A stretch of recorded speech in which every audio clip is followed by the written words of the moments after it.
Hello everybody and welcome back to another video. Today I am going to discuss how Joao Cancelo and Joao Felix have completely transformed FC Barcelona's playing style. So let's get into it. As we all know that Joao Cancelo and Joao Felix both were struggling at their former clubs.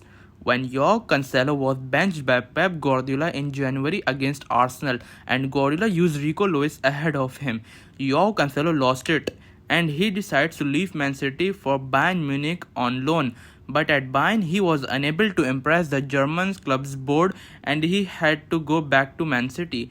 But at City, Guardiola refused to make him part of his 11-man squad, so he had to leave Man City again.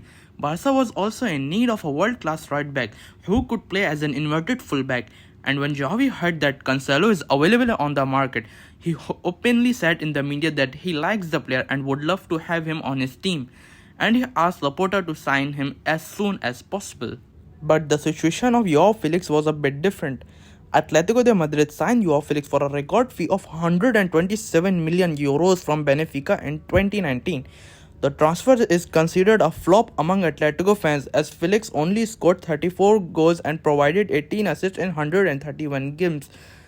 Barca wanted to sign Leo Messi, but Messi decided to go to Inter Miami.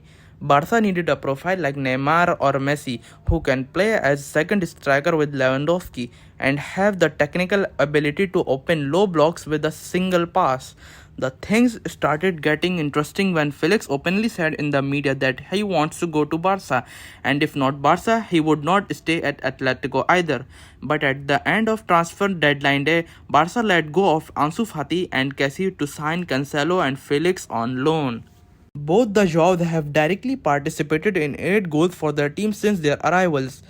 They have only played 4 games as a Barcelona player. The last-minute operations through which Barcelona obtained the in extremis transfers of Joao Cancelo and Joao Felix are on their way to entering the classification of the best market movements in the history of the Catalan club. In less than a month, they have become decisive pieces of the team led by Xavi Hernandez. Both players came to Barca with a reputation for being confrontational and not given much effort, but that does not correspond to what they have been seen doing with the Barca shirt. Of course, they have only been around for a short time, but their performance is so good that it is difficult to believe their fame. Time will tell. What is clear is that both have helped Barca take a leap in quality with a couple of days left until the closing of the transfer market.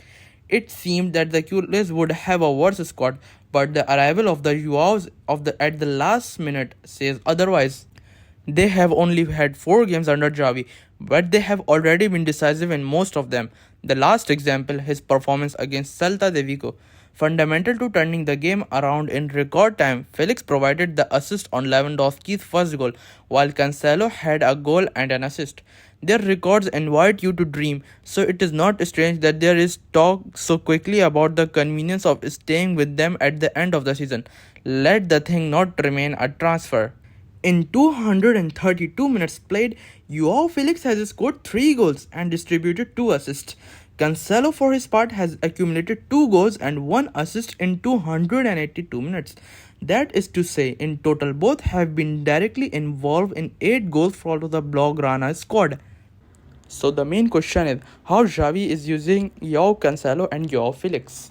In case of Joao Cancelo, Xavi is not using him as a traditional right back who always tries to make runs and defend on the only right hand side of the pitch. He is using him as an inverted fullback. Inverted fullback is the term which is used in football for a player who inverts in midfield and tries to be in midfield and connect with the attackers and the other midfielders. He sometimes goes so much inverted that he almost connects with Joao Felix one-on-one. When Joao Felix wasn't in Barcelona, Lewandowski complained in the press and criticized a bit Xavi's tactics that he wasn't playing with enough attackers. So when Joao Felix arrived at Barcelona, Xavi tried to put him as much as closer to Lewandowski and tried to play him as a second striker. Joao Felix sometimes go on the wing to receive the ball, but he mainly plays as a second striker behind Lewandowski. So guys, what do you think? Will Barca be able to sign both of them permanently or not? Write in the comment section. I hope you enjoyed this video. If you enjoyed this video, don't forget to like, subscribe and share it with your friends.